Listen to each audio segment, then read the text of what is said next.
Remember the BLM movement, May of 2020, when every high school girl in America was absolutely required to put a black square on her Instagram page? Remember that?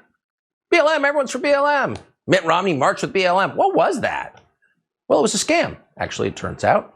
It was a scam, and it really hurt the country. Candace Owens has done an entire documentary on this. It's called The Greatest Lie Ever Sold, George Floyd and the Rise of BLM.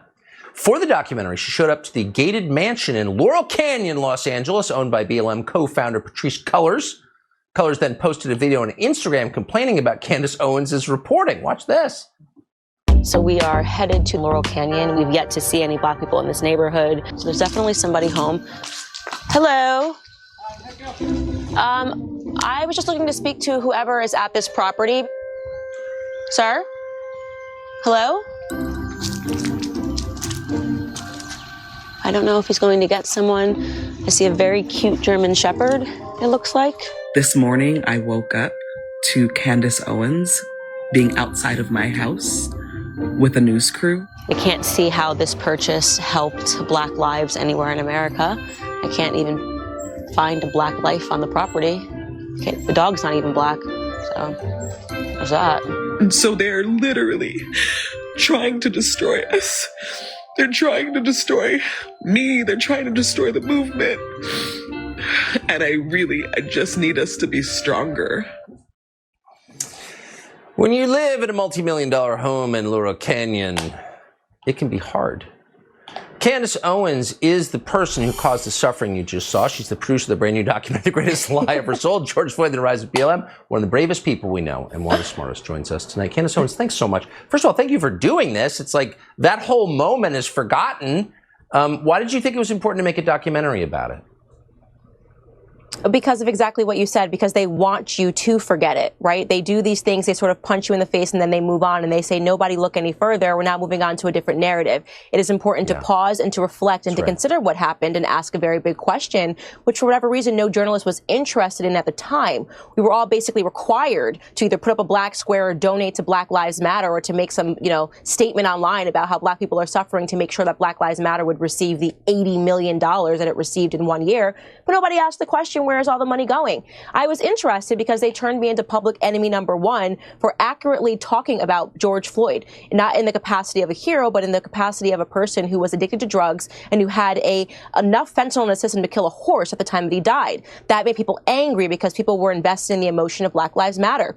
And so look, I'm wearing the shirt. It is the BLM symbol, but instead I've inserted some cash into it because what they really did is they robbed Americans. They robbed Americans' emotions. They extracted emotions. They used black pain to create confusion and to take millions upon millions, tens of millions of dollars from people. And where did the money go, Tucker? That's what the documentary explores, and people are going to be shocked. I hope people are very behind the transgendered movement because that's where a lot of this money went, and then there's just a dead trail because the one thing that you're afforded when you decide that you are transgendered is you can change your name. So you don't know who any of these people were originally, but they received hundreds and thousands and millions of dollars of cash.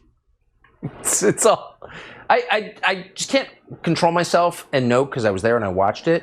You were basically banned from all media, including some conservative outlets, but for telling the truth, the factual, documented truth about George Floyd. You were not allowed to tell the truth, which really was, I think, exactly a dark moment. Let me ask you, do you know anybody, apart from the ladies living in Laurel Canyon and the transgenders you just mentioned, any actual, normal black person who benefited from BLM? No, absolutely. It's the exact opposite. I can tell you millions of black people who suffered because they now live in the inner cities that were looted and that were rioted, and therefore the businesses picked up, which my documentary will show. They picked up and they left because why wouldn't they leave? Obviously, if they're basically saying that crime is allowed to take place and these are zones in which there can be no policing. So these people are now suffering economically, and we of course predicted that that would be the outcome because of the BLM scam, which benefited nobody. And there are a lot of questions. In my personal opinion, this was a money laundering scheme. And it is interesting that these individuals, like Patrisse Cullors, decided to host a Joe Biden inauguration party at the Black Lives Matter house. Again, all of that is in the documentary. It's stunning. And I do want to add this. My personal charity, after I announced that I was doing this documentary, I run a charity called Blexit. We received a letter 2 weeks after the trailer dropped from the IRS saying that they were going to investigate my charity. I welcome the investigation because I am not a scam artist and I do real work in the inner city communities. This is Biden's IRS once again saying you are not allowed to investigate anything that the media is complicit in. It's unbelievable. You're a brave person. They're going to come for you at some point, as you know. Candace Owens, appreciate it. Thank you so much. Thank you so much.